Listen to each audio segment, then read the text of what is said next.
Chapitre 4. Le contexte. Pourquoi avoir créé les ICS et les ECS?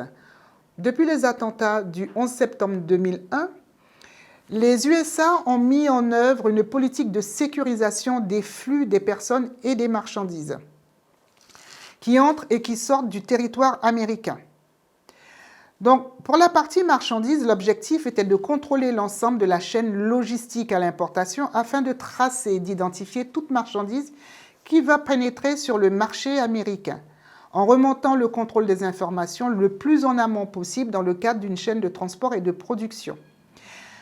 Il faut savoir que ça va assez loin parce que même un câble qui aura été fabriqué dans une entreprise française, par exemple, et qui sera exporté aux USA, s'il y a un quelconque problème, on va retrouver l'entreprise et même la personne qui aura travaillé sur le câble. Donc c'est vraiment, tout est suivi jusqu'au bout. Donc c'est une exigence sécuritaire qui s'est très vite imposée à l'ensemble de la planète. On a bien entendu des délais d'envoi de l'ENS au premier point d'entrée dans l'Union européenne. Donc en maritime, dans le cadre d'un conteneur, c'est 24 heures avant le chargement au port de départ. Donc il faut envoyer cette information 24 heures avant. Pour le vrac, ça va être 4 heures avant l'arrivée dans l'Union européenne. Et si c'est de la courte distance, quelquefois, on peut avoir des ports limitrophes d'un pays européen à un autre ou d'un port de la Méditerranée à chez nous. Donc, c'est une courte distance. Donc, c'est 2 heures avant l'arrivée dans le premier port. En aérien, tous les vols supérieurs à 4 heures, c'est 4 heures avant l'arrivée dans l'Union européenne. Et pour les vols inférieurs à 4 heures, au plus tard, au décollage de l'avion. On a le fluvio-ferroviaire, donc tout ce qui est transport fluvial à l'international et ferroviaire, 2 heures avant l'arrivée au bureau frontière de l'Union européenne. Ensuite, nous avons la route, c'est 1 heure avant l'arrivée au bureau de frontière de l'Union européenne.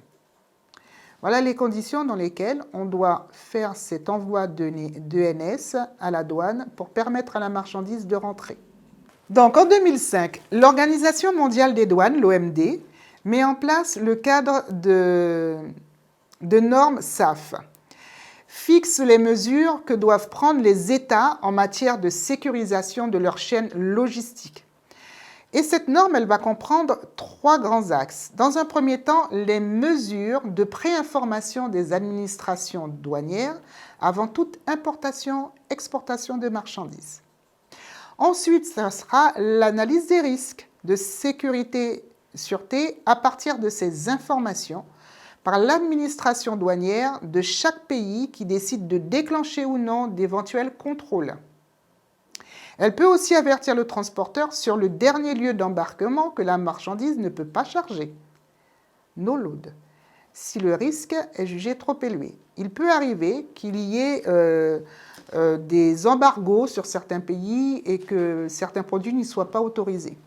Donc à ce moment-là, quand on fait tous ces envois, même si, entre guillemets, la marchandise a eu le temps de quitter le territoire, le dernier port avant d'arriver à destination finale, on peut dire, OK, cette marchandise-là, on la stoppe, elle ne rentre pas. Donc, c'est pour ça qu'il faut faire très attention aussi avant de faire partir certaines marchandises sur certains pays, à savoir si c'est autorisé.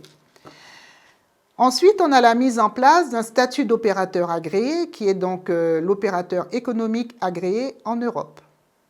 Nous en avons fini avec ce chapitre. Si vous avez des questions, n'hésitez pas donc à les poser et nous y répondrons le plus rapidement possible. Et nous allons aborder donc le chapitre 5.